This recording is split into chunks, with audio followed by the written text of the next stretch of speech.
This is John Paul. I'm coming to you from Tokyo, Japan.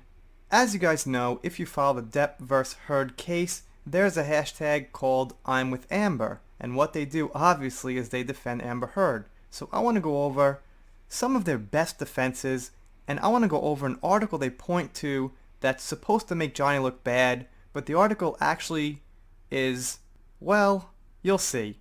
Kind of normal, you could say. Alright, let's take a look at their best defenses here. Okay, here you see it.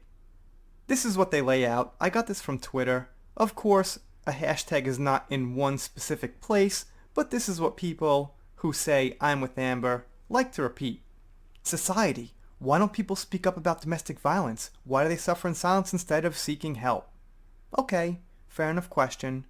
Amber Heard provides photographic evidence, verbal accounts, and a police complaint to prove that Johnny Depp abused her, files for divorce, and a restraining order to prevent further domestic violence. First of all, the photos she provided were probably fake, and her own makeup artist attests to this.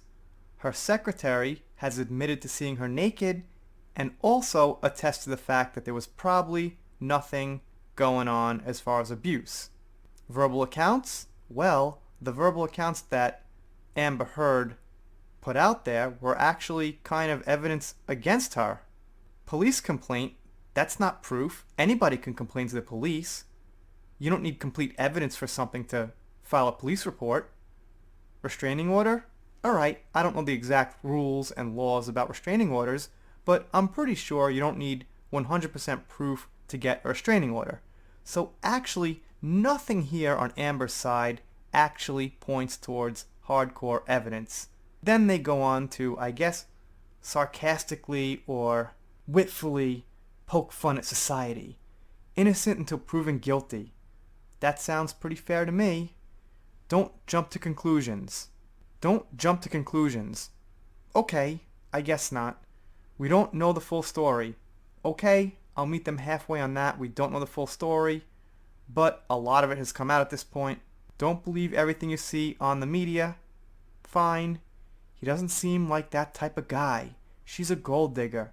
She just wants his money.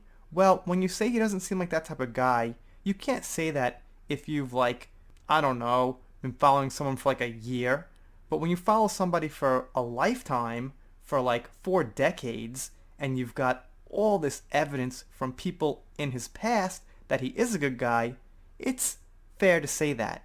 And if you're calling someone a gold digger who's dated a $44 billion man and probably abused him too and broke it off with him too, well, you got a little bit of a stronger case to say gold digger. If I call somebody a gold digger who's I'm just working with them or they're my friend or something, yeah, that's bad on me. But if a friend or someone I know said, yeah, I'm being abused, I'd be like, yeah, that sounds really bad. I hope you get through it. I'd talk to them. Would one part of my mind be skeptical? Yeah, maybe. But basically, I would believe women. But we're talking about Amber Heard specifically.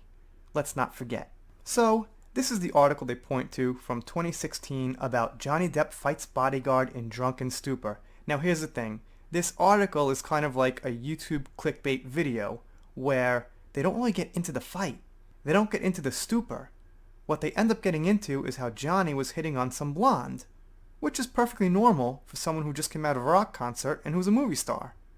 So let's take a look. A boozed up Johnny Depp got into an altercation with one of his own bodyguards as he cavorted with a mystery blonde in a Denmark bar late Wednesday, according to a report. The 52-year-old actor's bodyguard was trying to persuade him to return to the Royal Hotel bar at 2:30 a.m., but Depp preferred to continue partying and swigging champagne at a concert after party, the Daily Mail reported. And 2:30 a.m. is pretty early, to be honest. I used to stay out till, I don't know, all night. And then you just go to McDonald's or something at 7 a.m. when they open and have breakfast. So 2:30 is still kind of like the middle of the night, to be honest. I mean, the middle of the party, to be honest. Depp, who is touring Europe with his band, the Hollywood Vampires, was celebrating in the wee hours with bandmates and crew members after a gig in the Danish city of Horsens.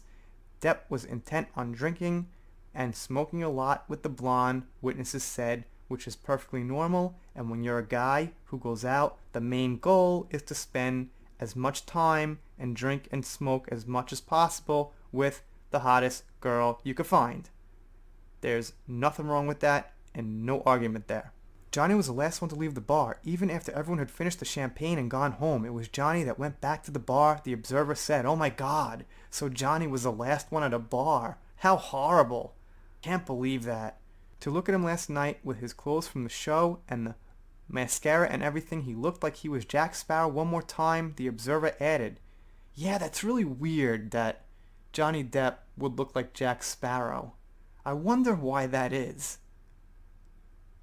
You guys let me know down below. How come Johnny Depp could possibly look like Jack Sparrow? I don't know. That's tough. The actor was outside the hotel bar with the blonde for a couple of hours, the paper reported. So Johnny was hanging out with an attractive woman for a couple of hours. And keep in mind, they're not mentioning the fight with the bodyguard. So what's this even about? That was the title of the article. They smoked and drank a lot, another observer said. Johnny was sitting at a table behind me at the time before they went outside together. They were outside together for about 2 hours and looked very animated when they were talking, because when two people like each other and they're attracted to each other, they're usually animated when they're talking. So, this article says Johnny Depp fights bodyguard in drunken stupor. But it's about how he's talking to some blonde in a perfectly normal fashion, and I'm with Amber has absolutely no argument here. They make themselves look stupid by pointing out something that normal guys do.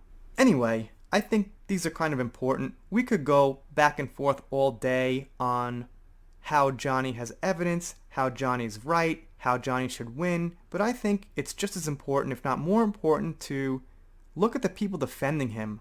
How good are the defenses? Do they have a good point? That's what I used to do with Lucasfilms and Star Wars and those type of people, and I like doing it here too, and it seems like so far the I'm with Amber crowd has pretty much nothing, because that defense was absolutely pathetic. And by the way, that was right under the tweet I found their little list of rules about domestic abuse, which were also very unimpressive. So you guys let me know down below what you think of I'm with Amber's arguments. Were they good? Were they bad? Somewhere in the middle? I know, they sucked. Alright, let's do some shoutouts. Shout out to John Lee. I see you dropping a lot of comments. Thank you. Shout out to Lisa Richards. I see she's still dropping some great comments. Thank you very much. And somehow she has 666 subscribers. Cool. And if I'm saying this correctly, shout out to Laurent Farkas. Farcas. So apologies if I said that wrong. I tend to screw up words sometimes. But thank you for all the support. And if you're not subscribed, smash that subscribe button. Click it, press it, whatever you're going to do. Get subscribed. And that's it. See you next time.